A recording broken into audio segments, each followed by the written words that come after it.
I have to introduce another speaker here from Sweden. He's the chairman of the Belt and Road Institute, the organizer of this webinar, Mr. Ulf Sandmark, to tell us a little bit about the Swedish situation and also Swedish Chinese potential cooperation.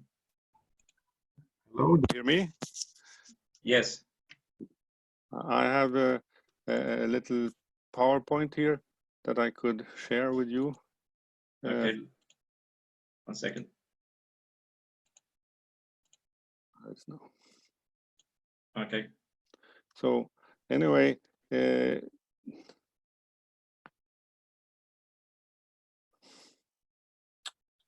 we go. So we have received from China several cargo planes now, and the first one was April 1st with a very special cargo. There was other cargos with absolutely needed equipment for protective gear, and that saved the Easter for the whole region of Stockholm. But the one I want to just point to is this cargo plane that came 1st of April with robots for automated analysis of SARS-CoV-2. So this is a plane that came here, and it was part of the absolute model cooperation you could think of between China and Sweden. And we don't see the PowerPoint if you already have it on. I have it on. I didn't share it. There we go.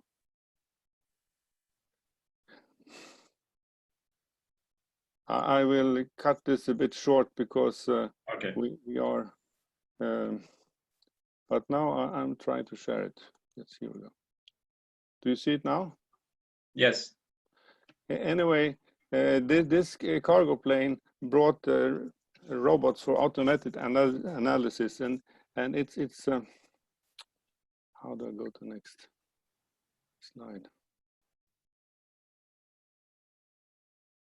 Pilen ner kanske. Yeah, there we go. So what's going on? This was a cooperation with Shenzhen and Karolinska Institute SweLifeLab, and this has been going on since more than 1 year, 1.5 years. And this is because of this old cooperation. They were able to continue this and bring the most advanced research and development diagnostic systems and testing systems to Sweden. And this is now being brought into the fight here against coronavirus. It was enabled by the Wallenberg Foundation, and it will be expanded testing to 5,000 tests per day. This is absolutely model, because if you look to what is needed for the corona fight, we had a study done. It was a study done by the Schiller Institute called LaRouche-Apollo mission to defeat the global pandemic. You have the link down there, and it shows that the world today has 18 million hospital beds. If we should have a world health system that can protect the population with modern standards, we would need 35 million hospital beds. And that means we need 35,000 more hospitals. We have ventilators today in the United States, 150,000. I mean, this was before the statistics is, of course, a bit old now, because they've been producing a lot. And in Liberia, there was none. We will need, for the world, with new standards, 4 million ventilators. So is this possible?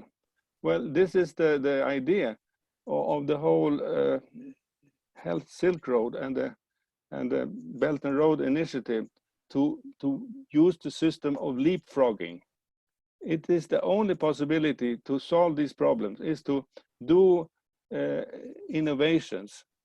And this is in the center of the Belt and Road Initiative. And this is to mobilize the human potential. And this was the center already in China for the huge industrialization effort they did over the last years, lifting the population out of poverty. We had such a mobilization now starting up here from Sweden also. We have industries like Getinge ventilators expanding production from 10,000 last year to 160,000 first, and then to 26,000 this year. So they are expanding tremendously with the perspective not only to produce for Sweden, but to continue, because this will be a long fight, and we will see that this is not just something that is for the home market or so. When the home market is already fixed, we have to look out and see what we can do for the world. And we have in the Karolinska set up a very interesting command center, a Corona command center, where they brought in specialists from the industry, Scania, logistics expert, working together with the staff in Karolinska to find all the material that was needed for the Karolinska hospital first. But then very soon they found out they could help also the whole Stockholm region, and now they help other regions in Sweden. But this is a staff that should not be dismantled when the corona is going down in Sweden.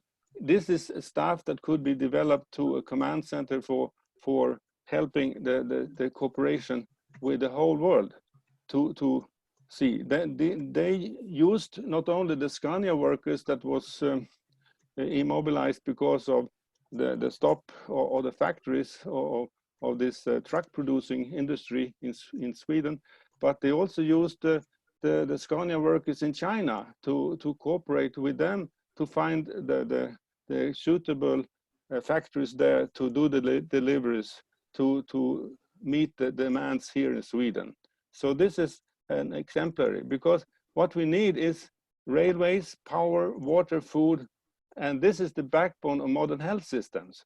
So this will be, it's absolutely a huge project. And what we can see that the Belt and Road Initiative is a project that can put the whole world back to work. It's part of the idea to reorganize the financial system into a system where you produce for the real economy and for the production.